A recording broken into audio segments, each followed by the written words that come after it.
can I check my balance, please? This is not an orphanage, Brett. Get out of my face. The glass and brass doors of Legacy Crest Bank aren't just an entrance, they are a barrier. You're standing in the lobby, surrounded by the sterile scent of expensive cologne and the rhythmic, muffled clicking of high-end keyboards. When you see him. A young black boy named Caleb. He is 10 years old, small for his age, wearing a thrift store jacket that seems to swallow his frame whole. His sneakers are his only betrayal. The soles are beginning to surrender to the pavement, so flapping slightly as he walks across the pristine marble floor. Today isn't just any day for Caleb. He is vibrating with the excitement of his first grown-up errand, a head start into the world of business that his grandmother promised him. In his hands, he clutches a weathered brown envelope like a sacred text. He isn't here for a handout, and he isn't here for a warm place to sit. He is on a mission of legacy. His grandmother, Hattie Hale, a woman whose hands were calloused from decades of building an empire, had whispered to him before she passed, "Caleb, when I'm gone, you go to the bank. You show them the card. You start your journey as a man of business. Don't be afraid. That bank belongs to the people who build it, not just the ones who sit in the chairs." Caleb reaches the marble counter and has to stand on his tiptoes just to see over the edge. "Excuse me, sir. I'd like to check the status of my grandmother's trust account. She said I should learn how it works today." The man behind the desk, Grant Holloway, doesn't see a child on a mission. He sees a minor who doesn't fit the aesthetic of a five-star institution. He doesn't see the fire in the boy's eyes. He only sees the dirt on his shoes. Grant scoffs, a sound like a paper tear. "Check a trust account, kid? Does this look like a daycare center? This is a financial institution for the elite. You don't even have a beard, let alone a bank account." Grant's mocking voice bounces across the lobby, drawing the cold glances of the wealthy patrons. Grant is mocking a child for trying to honor his grandmother's final wish. If you believe wealth is about character, not age or clothes, type respect in the comments. Caleb doesn't flinch. He reaches into the envelope and pulls out a matte black card. It is heavy, made of carbon fiber, the kind of card that usually opens doors to jets and closed-door auctions. It's reserved for clients with $10 million or more in liquid assets. Caleb slides it across the marble with a steady hand. "My grandmother said this card would let me speak to a manager." Grant picks it up but doesn't swipe it. Instead, he holds it up between two fingers like a rare artifact that has been found in the mud. A platinum reserve card in the hands of a 10-year-old in split sneakers. His laugh is sharp, deliberate, and cruel. "Let's be real. You're too young to legally exist in this bank. Where did you get this? Did you steal it from an old lady while playing nice? Or did you find it in the trash while your parents weren't looking?" Vanessa, a senior teller with a smile like a razor blade, joins in, her voice tight with a fake, performative discomfort. "Sir, even if it's real, he's a minor. It's a massive liability. Maybe we should call the police and check whose house he broke into to find this." The lobby's patrons watch silently. You see Margaret, a regular who pridefully displays her charity gala photos, check her watch and turn away. Others scroll their phones, pretending the boy isn't being interrogated like a common criminal. The silence is deafening. It is the silence of comfortable people watching an injustice and choosing their coffee over their conscience. Grant leans over the counter, his face inches from Caleb's.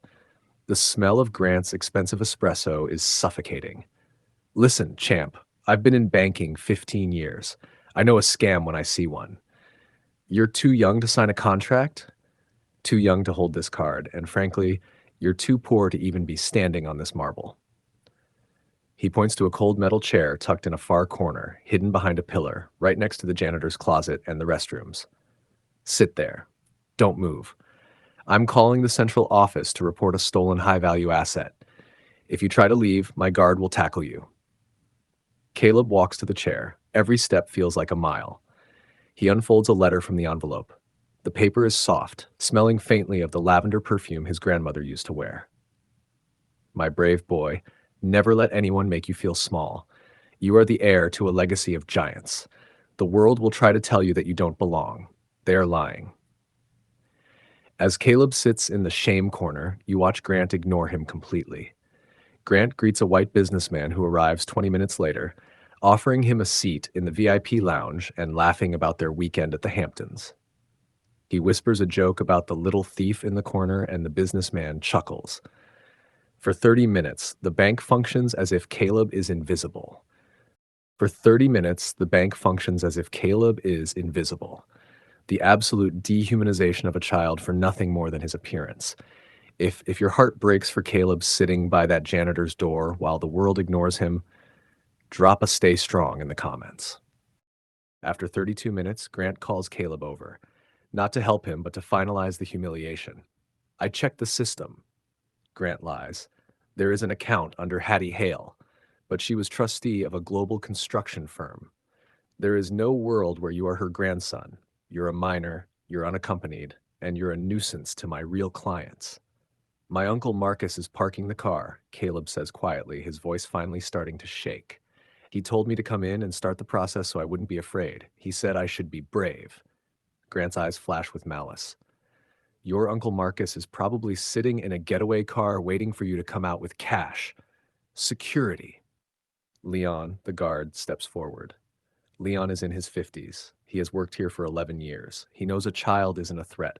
He sees the innocence in Caleb's eyes. But Leon also sees his own mortgage and his kid's college tuition. With a heavy heart, he obeys. He places a hand on Caleb's shoulder. Caleb doesn't cry.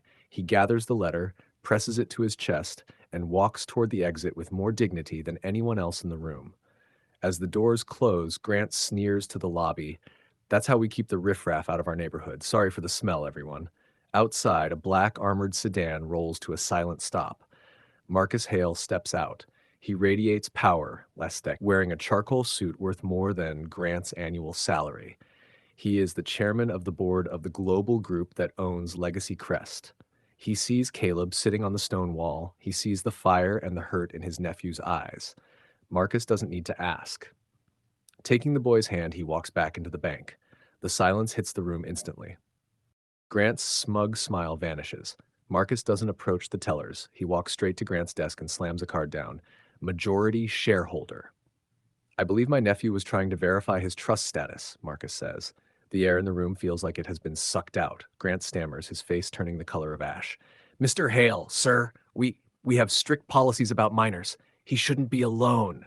I was just following protocol. Marcus interrupts, his voice a low, dangerous growl. Protocol is to provide a minor a safe place to wait and call their guardian.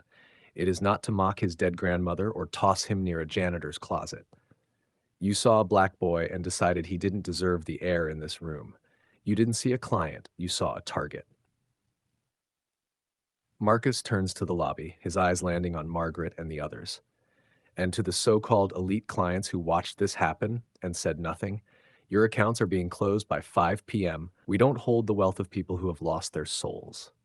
Grant is escorted out by Leon, who finally looks proud to do his job. Marcus kneels to Caleb's level. You did exactly what Grandma said, Caleb. You stood your ground. Now, let's finish your business. You own this building now. If you believe no child should ever be mocked for their skin or their age, drop a justice in the comments below. From the other side of silence, Toss Stories, where real voices rise and truth finds its echo.